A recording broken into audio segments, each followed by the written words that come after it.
Hi guys, Goffy here and welcome back to the channel. I know I've been missing a little bit again, but that's because I've been on some really cool trips that I can't wait to share with you. However, I do feel like we never really closed out Monochrome month, so in today's video, I want to round off my learnings of using this M10 Mono. For those of you that never followed along during Monochrome month, basically what I did was, as somebody who didn't really like black and white photography, I went out and spent £5,000 on a camera that only shoots black and white. Now, it sounds ridiculous, but I knew that I would either understand why so many people like black and white, confirm whether or not I do like black and white, and hopefully learn some things along the way. And I definitely did, and that's what we're going to be sharing in today's video. And ultimately, we'll probably cover off whether or not I'm going to be keeping this camera or if I'm going to be letting it go. Now, before I started this challenge, in my very first video when I just picked up the M10 Monochrome, I made a pretty ridiculous statement. A great image is always better in colour, and a bad image can be improved by black and white. Now, I believe that last bit still. I have a lot of bad images that are slightly less bad when they're in black and white.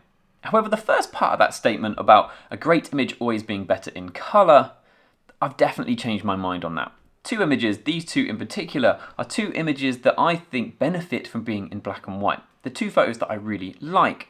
And the reason for that, and this is probably the bit I didn't understand before, is because even if this image was in colour, the colour is not adding anything. It doesn't add anything into these images if you could see the colours in them. So taking what colours are left out just removes a slight distraction from the image and overall does make them a better image.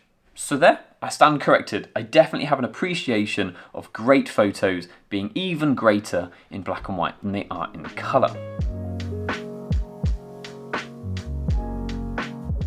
Next up, something that I've noticed is I've spent a really weird amount of time, a really long amount of time, taking really bad photos, just because the light looked good. And I found myself admiring light coming into various parts of the house that I live in that I hadn't really noticed before.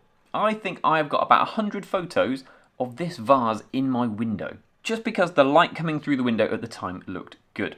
I've had a lot of fun just playing with light values, and I've definitely not noticed it in the past. So I think what I'm saying here is one thing that I've noticed is before I didn't really pay too much attention to light values. I was paying more attention to the scene and the subject rather than just purely the light. And I found myself during this month taking lots of really terrible pictures, but having fun messing around with light. And it's definitely something I noticed more now than I have done previously. Next up, let's quickly talk about editing. For me, I'm not really what I'd call a power editor. I don't do that much editing of my colour files, but with black and white, I basically found myself doing no editing at all. I tweak exposure a little bit, mess around with the shadows and the highlights, and basically just call it done. The amount of time I save not editing, I noticed to be very, very high, even though I'm somebody that doesn't spend all that much time editing anyways. The other thing that I kind of learned from this though was the fact that some of the images I see online, I thought naively were pretty close to being straight out of camera. There's some black and white photographers that I follow on Instagram that are definitely heavily editing their images, probably through Photoshop as well as Lightroom. I probably, naively thought that they're pretty close to in camera. Definitely not the case. Some of the black and white photography that I see online, I didn't realise how heavily edited it was until I was forced to shoot black and white. I'm not saying that makes it any less impressive, but it definitely changed my perception on maybe how these images were being created. The other thing that I noticed when editing the files is just how good the outputs are. Now, something that I always struggle with, especially when you start flicking through Leica forums, is people romanticizing their cameras to the point that you just can't believe a word that they say.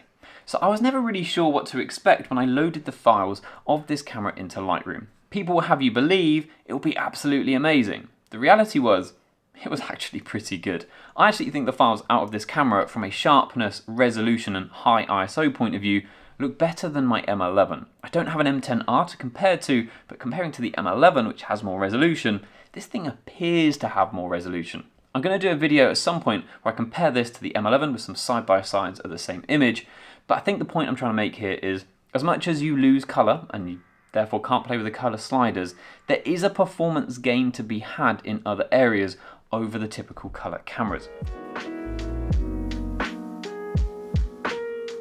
I did notice almost immediately that this camera was changing the way I shoot, and in ways that I definitely didn't expect. One of them is the fact that I actually find myself using the LCD on this camera more than I do on any of my others.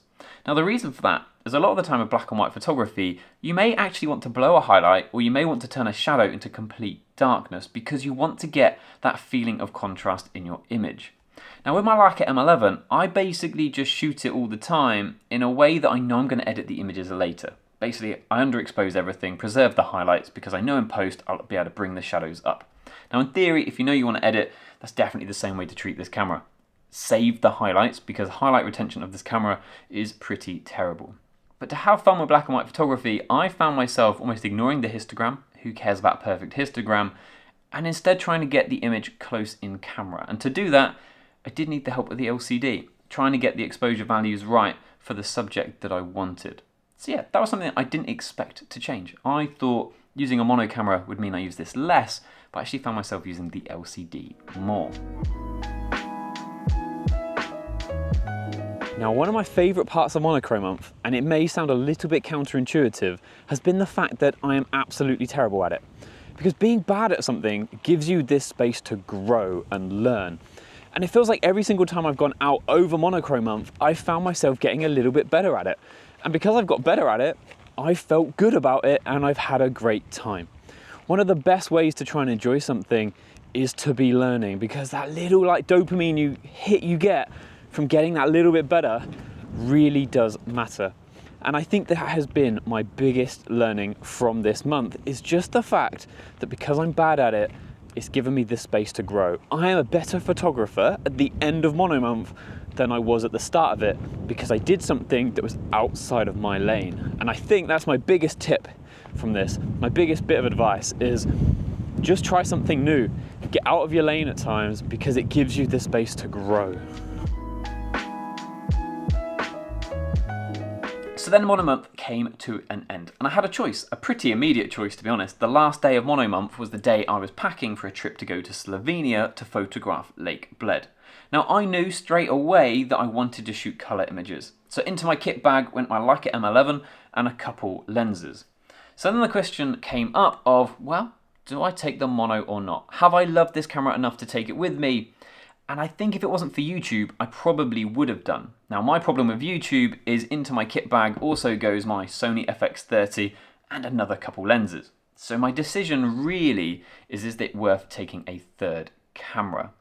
And I came to the conclusion that it wasn't. Now I've not been able to get past the fact that if I'm going somewhere that I've never been before, only getting black and white images is just something I can't get past.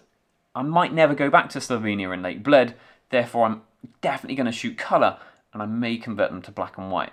I've actually found myself really enjoying the mono in places I've already been, because it kind of adds something new. Some of the images you've seen in today's video are from walks that I've been on 100 times. Taking a black and white camera added something new to them. But a new location, I just can't get past the fact I would only come home with black and white images, and therefore the M11 went with me to Slovenia. So finally then, I think the last question is, am I keeping it? Am I going to keep this M10 mono?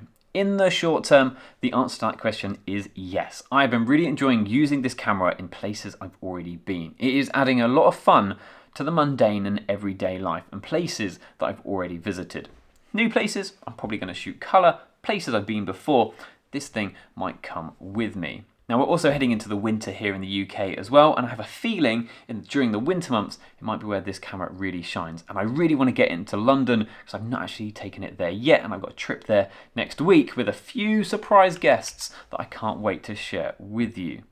Long term, I think there's a chance that it may go, kind of depends on how we get on over the next few months. But for me, there's a lot of money tied up in a camera that I'm only really using for fun. I have found myself over the last few weeks being in situations where I couldn't help but think a Leica Q would have been helpful. And a Leica M11 and a Leica Q together I think makes a better overall package and covers off more bases than maybe an M11 and an M10 mono does. So short term, keeping it. Longer term, I may swap it out for a Q at some point.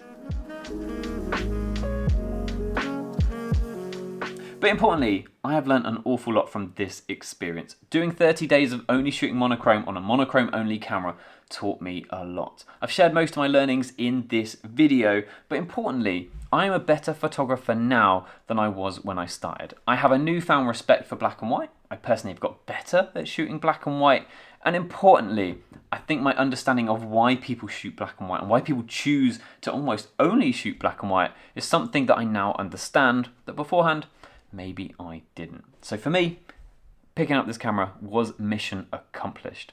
If you've enjoyed this video though guys, please do not forget to like and subscribe. We have got some really cool content coming up. We've got that Slovenia Lake Bled trip that I was just talking about. We've also got a Germany Nürburgring trip that has just finished as well. And I cannot wait to share some of the stuff from those 2 trips with you. Thank you guys for watching, and hopefully I'll see you in the next video. Cheers!